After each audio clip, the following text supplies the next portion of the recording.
Lehm Kuhler, inducted last night at the annual Ellensburg Rodeo Hall of Fame induction ceremony, September 4th, 2009.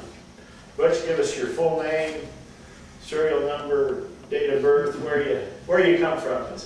My name is Butch Lehm Kuhler. I come from North Platte, Nebraska. I was born in 1954, so that makes me 55 years old. I can kick my boots off and get it all counted, right? Got to include the thumb every time I get out. Let's see, as far as ancestry, I guess my parents came from Germany and from France and settled in the southeast part of Nebraska.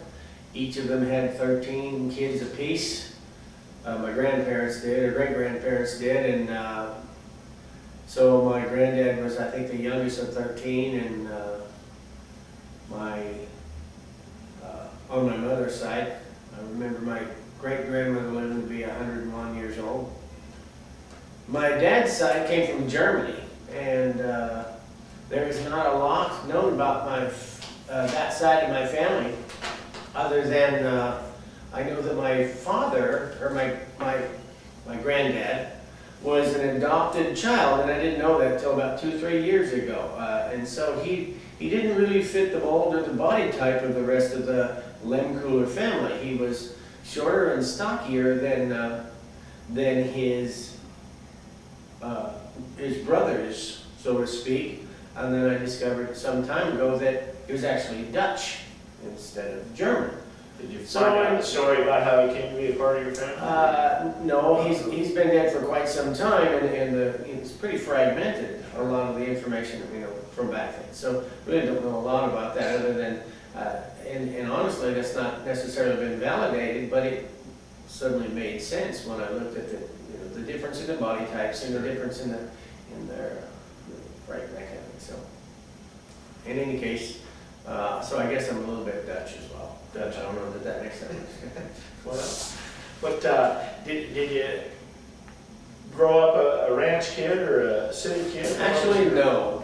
I grew up a farm boy. Okay. My dad started his career with a Ford tractor and $38 in his pocket, and he farmed several different places, mostly leased ground, and farmed all of his life. Eventually, back when I was in junior high, 7th and 8th grade, we had about 500 head of hogs. We had a couple hundred head of cows. We also had a grade B dairy.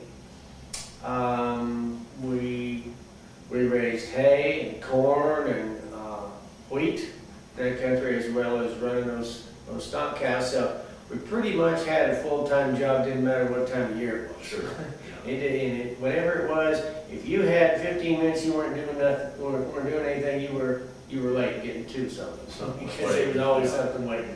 Didn't matter what. I can remember growing up in high school, or in the middle school area, that we had 2.5 hours of chores before I went to school at 8:30 in the morning. This wasn't a story about walking 20 miles in the snow. This Oh, no. much before you. It just simply was, that was life. We worked, and my dad and mom both drove the school bus to try to make sure that they made ends meet as well. We didn't know we were poor, we just thought we were busy. Yeah. And we were. Yeah. So, did your family have a history in rodeo at all? Or Absolutely no history. Related? No history in rodeo. That would have taken some time out of chores or work, so Yeah. I guess there really wasn't much option to do that. The other part of that is those dollars were a little more in demand in certain other areas. With that kind of an environment, and growing up the way that my dad had been raised, your dollars had to go someplace eventually to fix something that you had bought at some auction, because it was going to break down. I never knew what having machinery around with paint on it was like until some years later. And the consequence is I learned a lot of mechanical skills, I learned a lot of repair skills, I learned to manage in spite of problem solving is what they call it. Yeah, I think that's what they call that in school now. Well, we Get don't, the job. yeah, only they have the option to opt out. Gotcha. And you didn't have the option 5-6 miles from the house. If it was broke down, you better fix it or you're gonna be out there a while. We're coming home. Well, then how did your rodeo interest begin? In high school, I looked around and a lot of those kids that were my friends in high school that I was playing football and basketball there, we grew up a little bitty town, 360 people.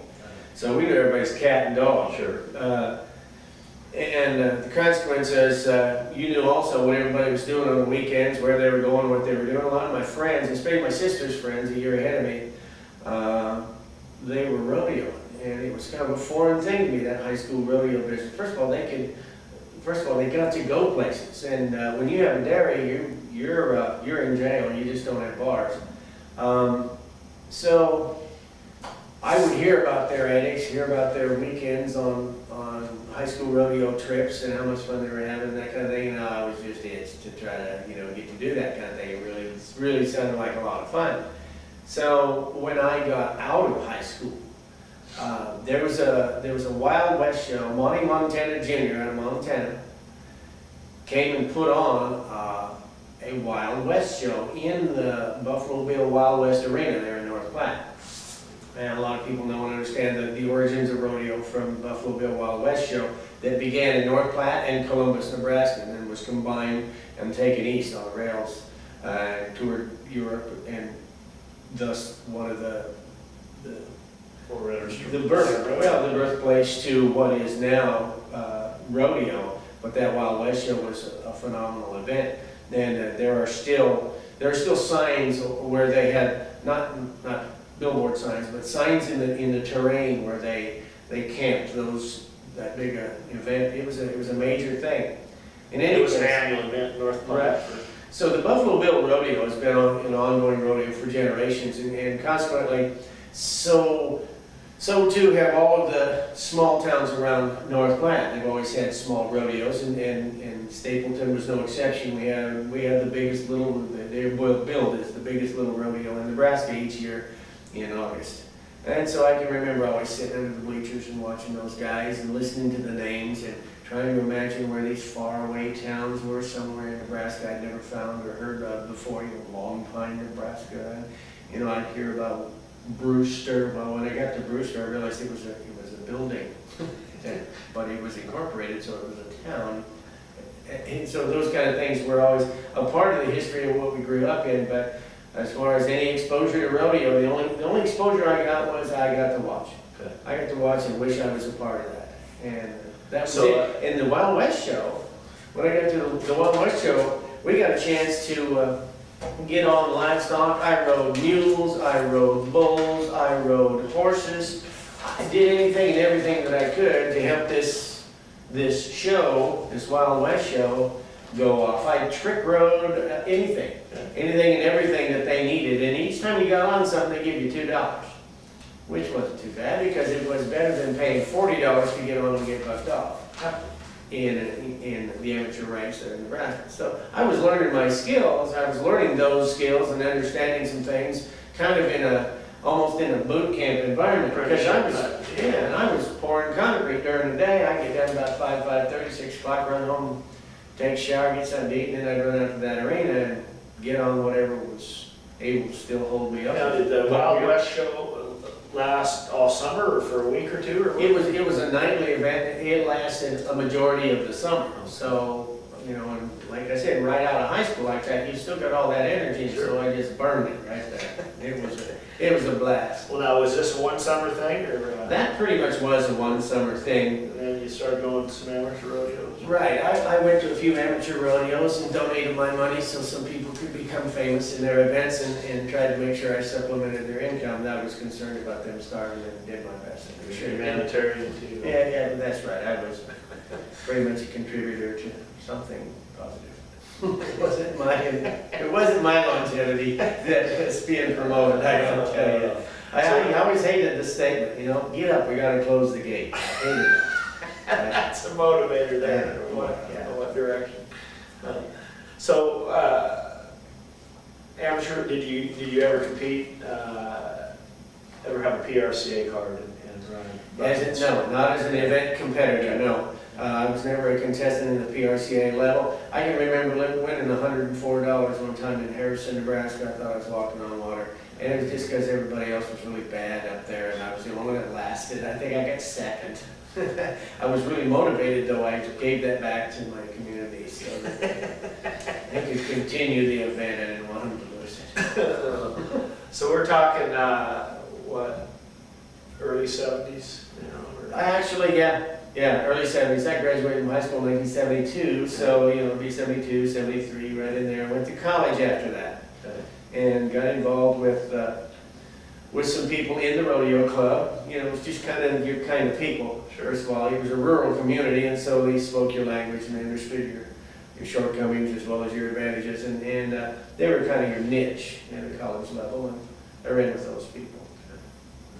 Now, met your wife at college? Introduce Actually, your wife. I met my first wife at college, and she came from, in fact, a rodeo family. Her last name, her maiden name was Becker, and her dad was a winner of the national final steer roping in Laramie in 1974.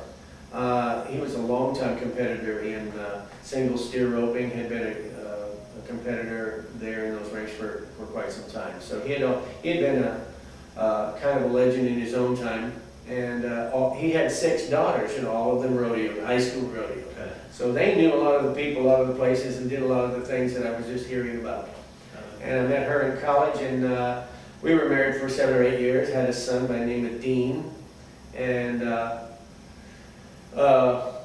from that point, after college, I also met a friend of mine named Rich Ryder. He's now the athletic director of North Platte High School. And Rich Ryder needed a partner. He was beginning his career as a rodeo bullfighter, and he wanted someone to travel with, and I thought, great, I'll get a check. I can eat. Yes. And so I would ride some saddle broncs and then jump back and get dressed and clown and in the amateur ranks for about 3 years there in Nebraska. And in 1977, he was under the bleachers in Cheyenne during Frontier Days, and talked to Harry Vold, who's one of your inductees here, and Harry Vold says, he said, I need a couple of bullfighters for Evergreen, Colorado. Are you available? And he, yeah. Well, he said, you have to have a card, because we didn't have our card at the time, PRCA card. Harry said, yeah. He said, we don't have our card. He said, well, do you want them? Yeah. Well, he said, meet me. This is how we got our card. This is back when contractors had cloud and rules were just recommendations. Yeah.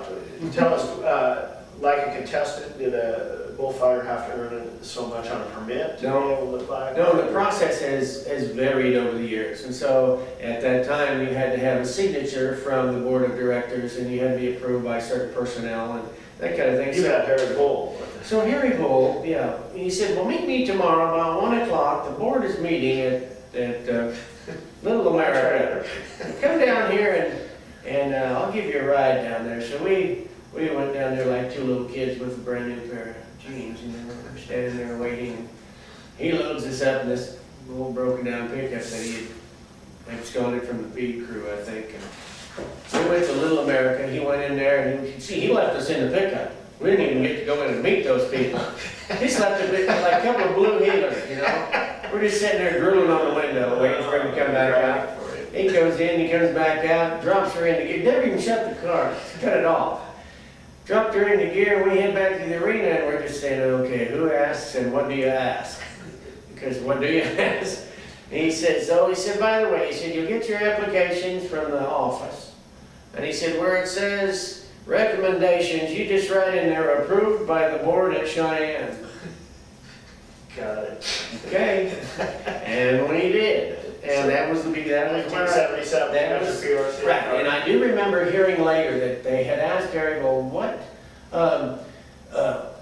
about after they get their card, Harry? Are you going to hire these people? He said, they'll get jobs. But he's going to guarantee us somebody's going to hire us again.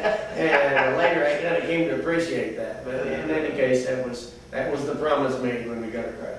They'll get jobs. Well, now, have you always had another job? Let me ask you. Not always. I taught for 12 years. and rodeoed in the summer, and those weekends that I could get away and come back. I can remember a lot of times driving to rodeos in Kansas and Oklahoma and Colorado or Wyoming, wherever, surrounding states, and drive all night to get home. I'd get back to school, just time to walk into the coach's office, shower, change my clothes, walk into my classroom.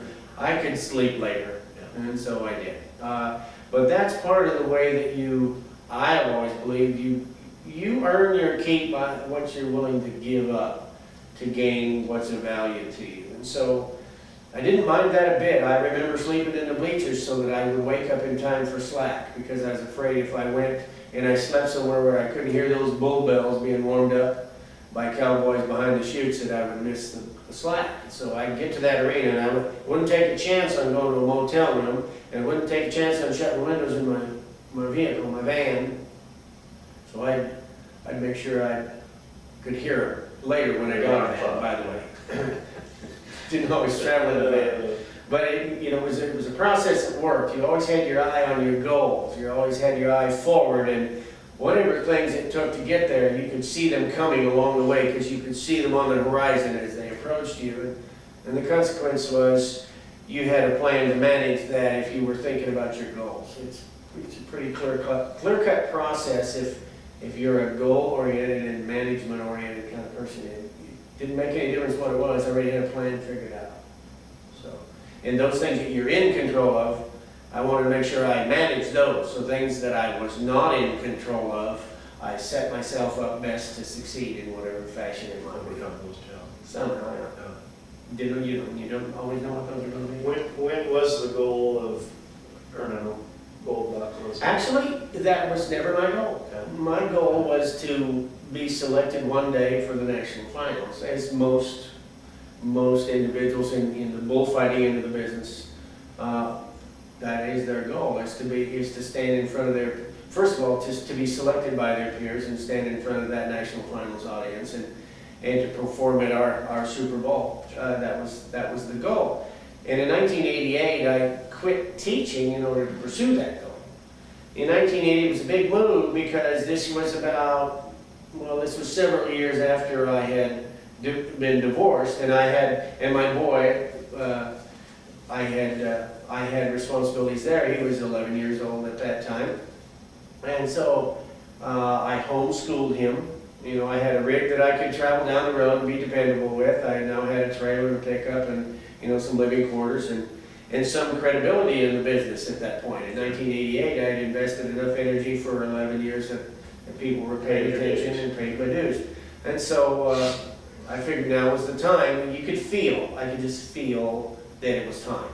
There were a lot of unspoken things about it, that you could just tell that you were not only established, but you had credibility, and it was time to cash in on that. Your investment was now coming due. Important. So being able to book some of the winter rodeos, I suppose. Right. I booked a winter run in 1980, well, it would have been 1989, because spring of '88 is when I quit teaching and rodeoed through that year. And actually I took it like I would, take your toe in the water in the tub to see if it's hot enough. I took a year's leave of absence from my school and had the legal right to come back in a year if I chose. It was actually my choice that I could come back. And so I can remember getting the call a year later. I was in Idaho going through somewhere, and I picked up my messages from home, and one of the messages was from the principal, and to call him, so I did. And he said, it's time for us to know if you are intending to come back or not. And I said, I think I can't afford to. I had made 3 times the amount of money rodeo on that year that I wanted teaching. And so I said, I'm going to decline. I'm going to see how far this takes me. I'll see how far I can go and see if my read of the lay of the land is accurate. See if I'm going where I think I'm going. And if I am, you'll hear from me, but it'll be in a different realm. Sure. And so it kind of worked out that way. So we're late 80s now. When did the Ellensburg Rodeo come into your sphere? Honestly, I can't remember the specific year, and I guess it was 19 years ago, so it had to have been around 1990 or 89, right in there, when I first got a chance to come here. And that, the Ellensburg Rodeo, first of all, it was like I indicated last night, the Ellensburg Rodeo was just, was just another rodeo to me at that time. I had never been here. Small Nebraska, it was a foreign Yeah, place. it was that foreign place. It was no different than those towns in Nebraska that I had never been, and so it's just another layer of places I had never gone, and it was, but also I was to the point at that time when I didn't think I was doing a good job. Now I did. You know, there was just, I knew that I was capable, and in fact, a contractor named Swanee Kirby had pulled me aside in Flagstaff one day after a rodeo, and he was a man of very few words, but he's very introspective. And so when he pulled me over, I was at my pickup, and he pulled me over all by myself. In fact, his wife always drove, and they were always arrived in a Cadillac, you know, and she was always driving, and he made her stop. I saw him motion to make her stop. And he got out of that Cadillac, walked to the back of it, and he was parked, you know, some distance from my vehicle, and he motioned me over there, so I walked over there. This is at the end of the rodeo. He said, nice job. He said, I know I don't ever tell you this enough, and he was one of those guys that spoke slow, kind of slow and kind of broken. He said, but I want you to know, I'll never be able to pay you for all the things you do for my rodeos, but I don't ever want you to believe I don't appreciate you. So that's when you begin gaining the confidence or understanding that, hey, Part of it. I'm doing. part of it, you know you're doing the extra things, you know you're doing things you're not asked to do, don't have to do. But I guess when I mentioned Swanee, we go back a long time. He was the first contractor that really took a solid chance on these rookies from Nebraska. His wife came by during convention. First of all, we were 2 years in the PRCA before I even knew about convention. For whatever reason, I either wasn't reading my mail or nobody told me. Either way, I didn't know. So anyway, and convention was in Denver at the time. So Convention's where contractors go to make their years. right, you display your wares, you put up a booth, or you try to make sure that you rub elbows and get contracts. You get hired to do your business. And so my first trip to convention, we sat there, we got a little video, in fact, these were 8mm home videos, were way off, bad color, all those things. But we have a little booth of my trampoline act, and so we got this trampoline act going, and this lady walks by, and I'm a rookie, right? I am reading every name tag that goes by. I've got astigmatism, I can't believe I'm going back and forth. I was dizzy. And this lady came by in a red top, and curled, hair was curled, she was, you know, I's dotted, T's crossed, dressed to the nines. Chris. She stopped. And I remember reading Verda. That's a strange name, Verda. But I read Kirby. And I knew Kirby. I knew that name Kirby from the Kirbys that rode bulls in Texas, and from Swanee Kirby from Salt Lake City, Utah. And I watched her. She watched the video for a while, and then she moved on. You know, kind of like window shopping. Pretty good trade. And so she went on through, and the next day, I see this lady come back again, and I noticed the name tag, obviously, because I'm still reading them. I'm reading towns I've never heard of, names I've never seen, but I recognize that again. And she said, right here, Dad. Stop right here. Look at this. You know, and I can remember she did very sharp, very distinct, and he's kind of going, you know, he kind of standing.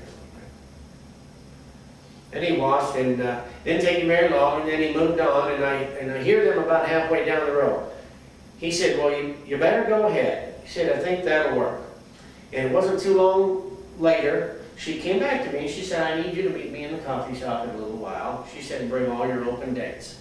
Well, that was pretty much June, July, and August.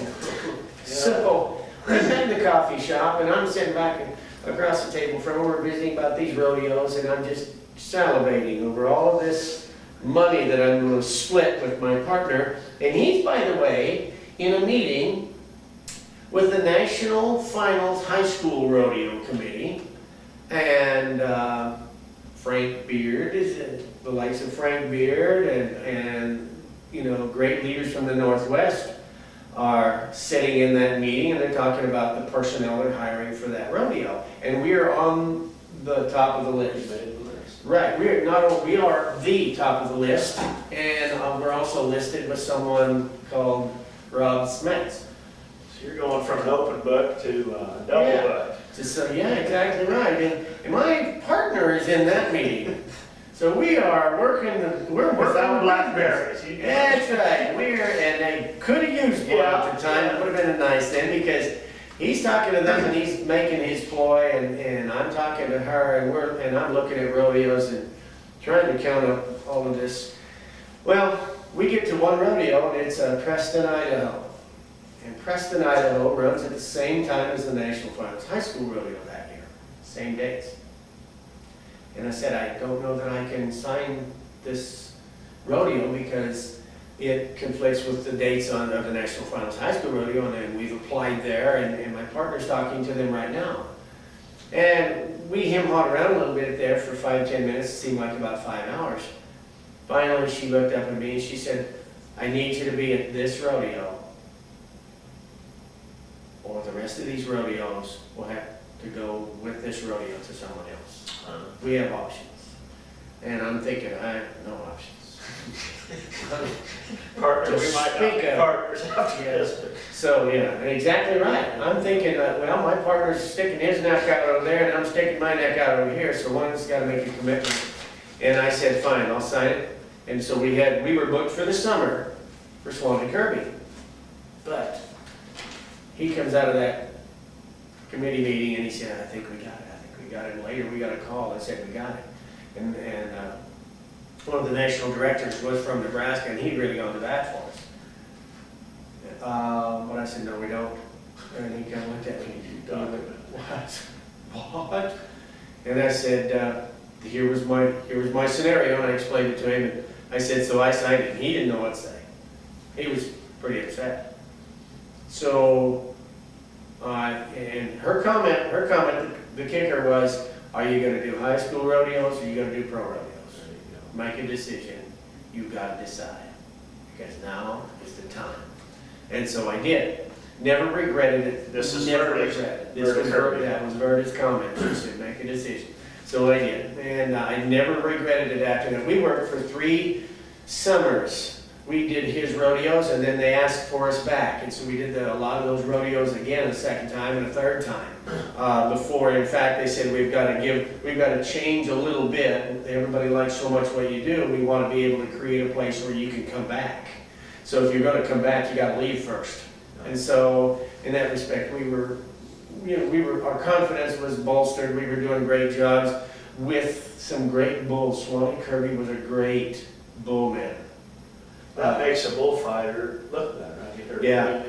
Gives them more work. We had to do good work with good stock. Otherwise, that stock's going to own you. And so, it taught us a lot of skills. It built our confidence. The rookies that we were, before too long, we were no longer rookies. And it made a lot of difference on how we could approach our business from that point on. It made a world of difference. I know. And, I thank Swan and Kirby. Every time I talk about rodeos, I thank Swan and Kirby for making that decision, taking that chance, and then, appreciating us the way he did. It was great. He was neat people. When did you make the transition from bullfighter to barrel man? Actually, it was an evolution more than anything else. My partner had more of an ego, more of a that type of mentality that he had to be the macho guy, or felt like he had to be the athlete, that kind of thing. And it just evolved. It was obvious. I had some of those natural entertainment qualities. He could tell a joke and I'd go, oh my gosh, what did you do? And I'd tell the same joke and it was great, it worked. And so there was something going on there, and it didn't take very long to read that, to see that. And so I began to work more in the area where I was most adept. And the consequences, it made us a better partnership that way anyway. And then also for Swanee that year, that third year, I started riding bulls backwards. And when I get on them backwards, why, it was a big finale.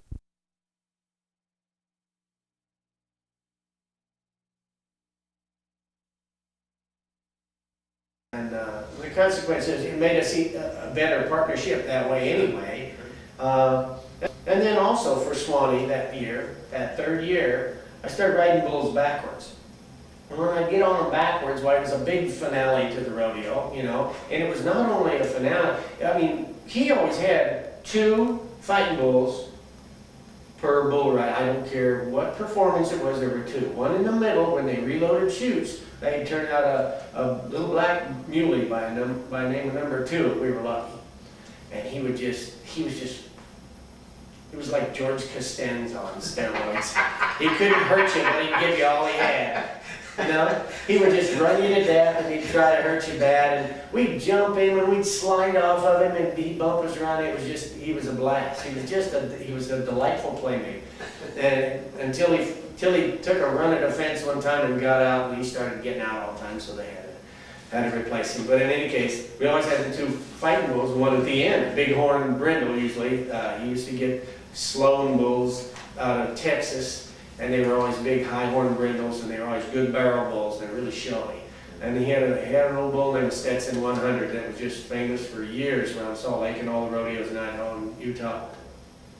He was usually our barrel bull at the end. And then the Mexicans came along, the Mexican fighting bulls came along, and they kind of changed the complexion of things a little bit. We had to find another gear and get a little better at our craft.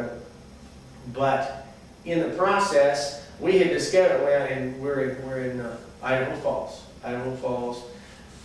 Swanee's flank man, Dick Burdick. I'm walking in front of the chutes during the bull ride, and he said, "Hey, I got one here for you." And I said, "No." And he said, "No, get on him backwards." Yeah, I don't think so. And we turned a couple bulls back. Of course, that's working on my hand. I'm thinking, you know what, I can do this. If I do this way, I do this that way, I do this. So I had walked by Dick and I said, and Dick was huge. You know, Dick had his own gravitational pull. And I said, get a flank rope. Let's give this a shot.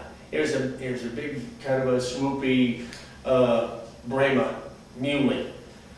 So since he had no horns, I figured, give it a shot. The worst thing that could happen is he gets stabbed. But I don't plan on being on that side. So we threw a flank rope around him. I sat down on his head, stuck my thumbs underneath that rope, nodded for him, and away we went. It was wild, it was crazy, it was electric, and it was eye-opening, it was eye-popping.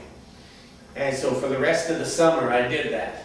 On anything he'd run in, there was the fighting bull at the end was always the fighting bull at the end. So whatever it was, you got on him.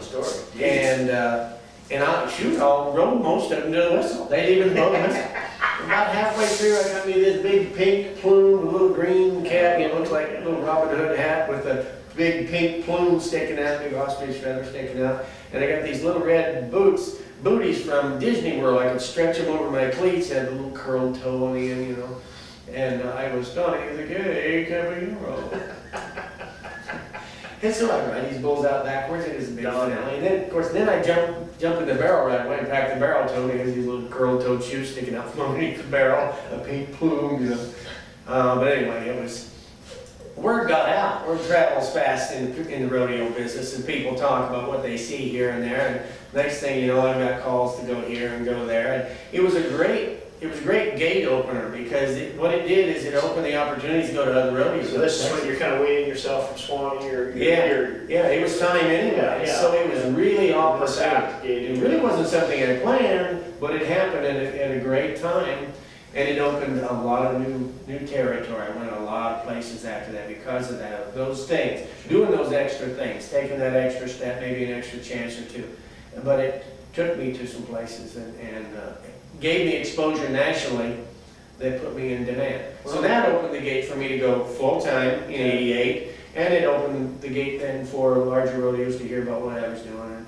And, you know, when you think back, all of those pieces tie together so intricately that you really don't know how much one influences another. You just know they're all threaded together. Sure. Now, was it Ken McCray that first hired you here? Yeah, Ken McRae and Buck Miner were the contacts, and they first hired me here. Was it a result of, well, again, we don't know because But you never know. You don't know if it was your trampoline act, your reputation with Swanee, you're riding them backwards. Right. What? You just- Oh, I think it all fit together. I think it was a matter of, the whole package had something to appeal to a wide spectrum of people. If you think about the Trampoline Act, it was really entertaining for all ages. And so that was part of its natural appeal. The other part of it was your willingness to go that extra mile. I think was appreciated by people who were working hard at doing a good job at their rodeos. They saw that. Ellensburg wanted people like you to be a part of it. Last Right. night's testimony was, you heard it repeatedly, you and Phil's willingness to make our rodeo better, and other rodeos we're learning now. Right, and I guess those things weren't necessarily a conscious thing, they were just normal, that's what you're supposed to be doing. Or to our frame of mind, that was what it was all about, is you weren't here to promote yourself, you're here to promote the event and all elements of that event. So if that event sails, you sail with it. And the consequence was, you just become a part of what is really good, and it's easy to then to just do whatever comes up that you might be able to fill that niche. You just don't have a problem stepping in and doing that. It's easy, yeah. In fact, I can't imagine somebody not doing it. Yeah. Well, we all know people trying to do the least. Yeah, the minimalists, I think, work for a long time. What, from the early 70s or mid 70s, Bush, to today, what changes would you talk to us about? Probably one of the biggest changes, at least in our end of the business, had to do with the advent of the microphone. I can remember a few years in Cody, Wyoming, a rodeo or two in Hawaii, where I'm making comments and we're doing some interaction with the announcer, but the announcer couldn't always get it to use it, or couldn't always get it quick enough to capitalize on the moment. And they actually came and handed me a microphone in Hawaii. This guy, a guy named Bud Gibson. Bud gave me a microphone, and it was a handheld mic, and we figured out a way to strap it to my chest so that I could talk and communicate those comments, those quips, those things that you heard in the arenas here, so that he could get those on time, so that they would go, and he loved it.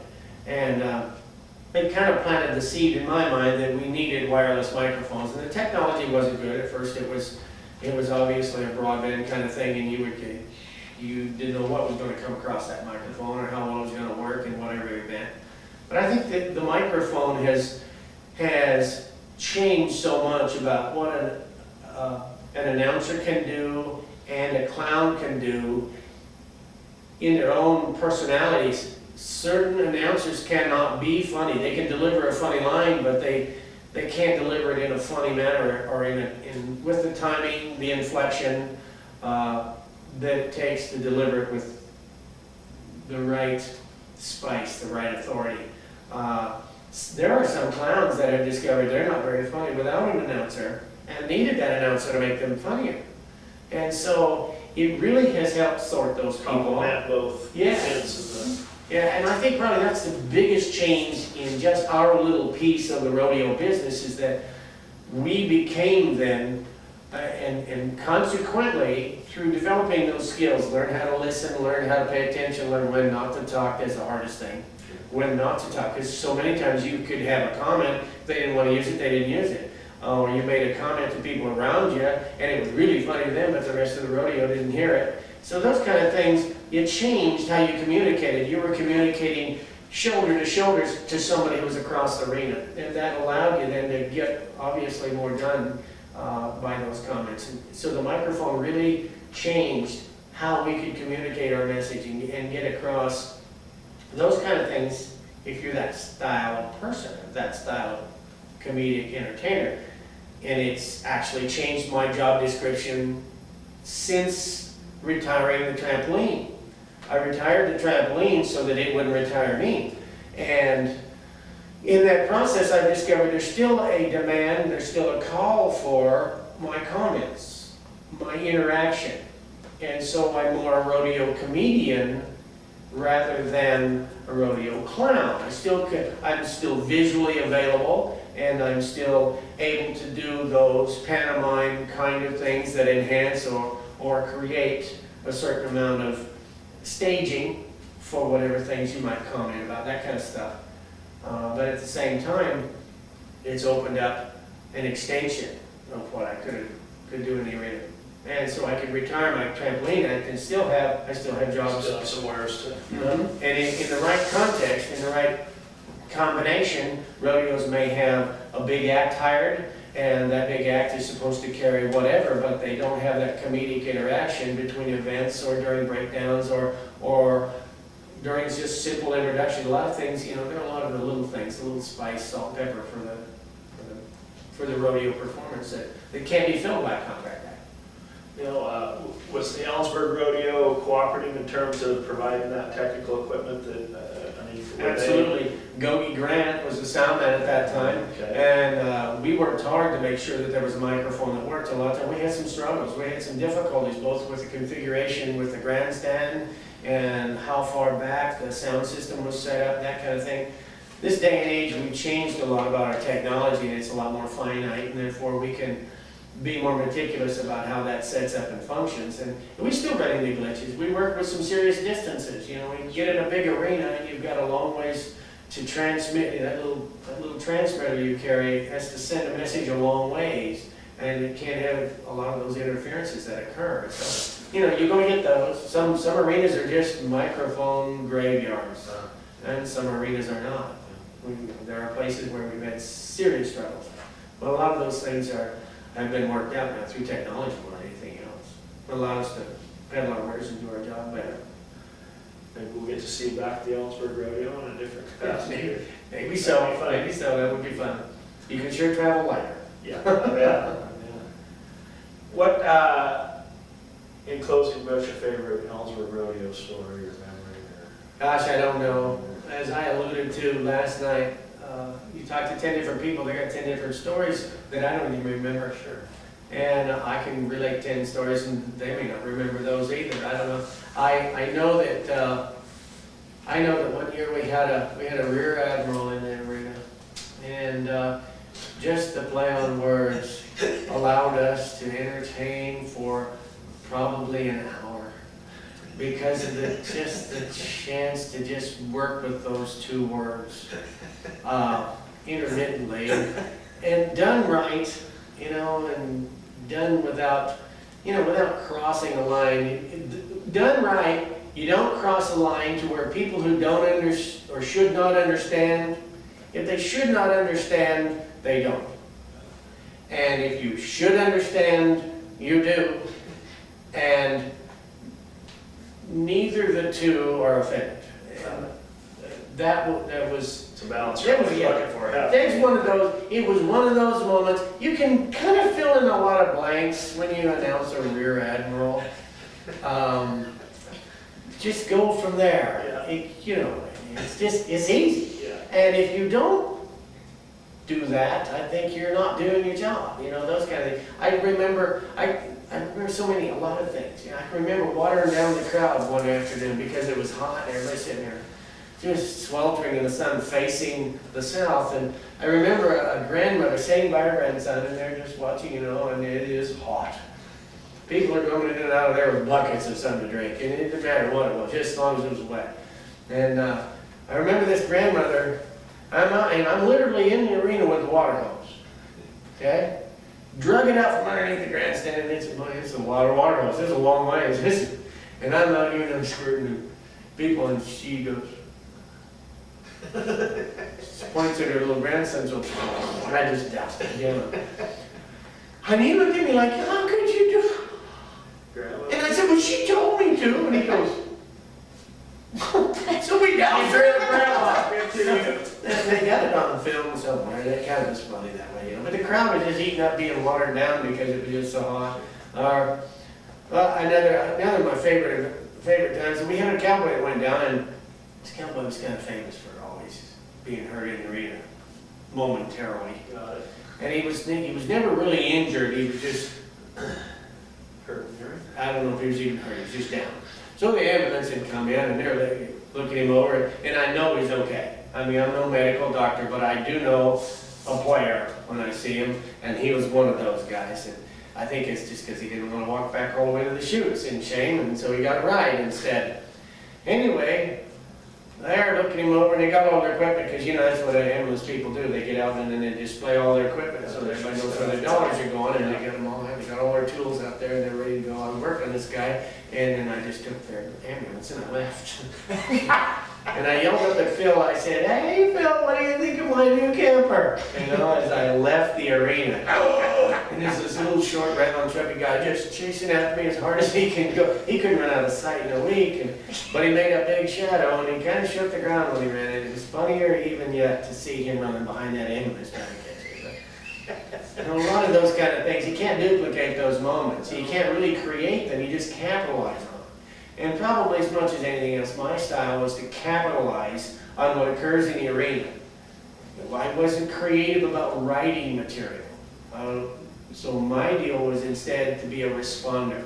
I see you study of psychology on your resume. Did that have anything, do you think that helps? Or I have has no idea. Yeah. I do think that some training in the classroom has always helped.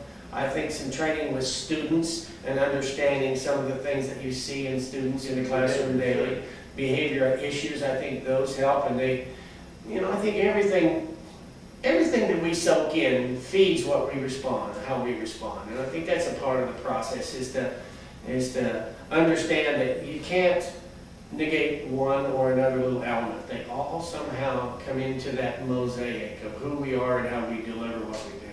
And that was probably my trademark was to respond in some manner to the events of the arena and know that every time I went in the arena, my job was to make something funny that had never been funny before. Or to find the funny that occurred that people would go by. So that was my job. But you done it well. Well, thank you. Thank you. Thank you. Any closing words? Or? No, I guess probably as much, well, maybe I do, I guess, as much as anything else. People who know and attend this rodeo, who come to this rodeo, Ellensburg, it becomes a favorite. It grows on you, and it's always going to be a part that has something that has a special place in your heart, because the people here work hard to create something special by their own efforts, by their individual initiative, and through no fault of their own, they can't help it. They strive to be better than they were last year, and that always makes them better every year. It doesn't matter what it is, they're always better. They're always better every year. And it's a joy to come back and see this. It's a compliment from a guy that does the same. Thank you. Thank you.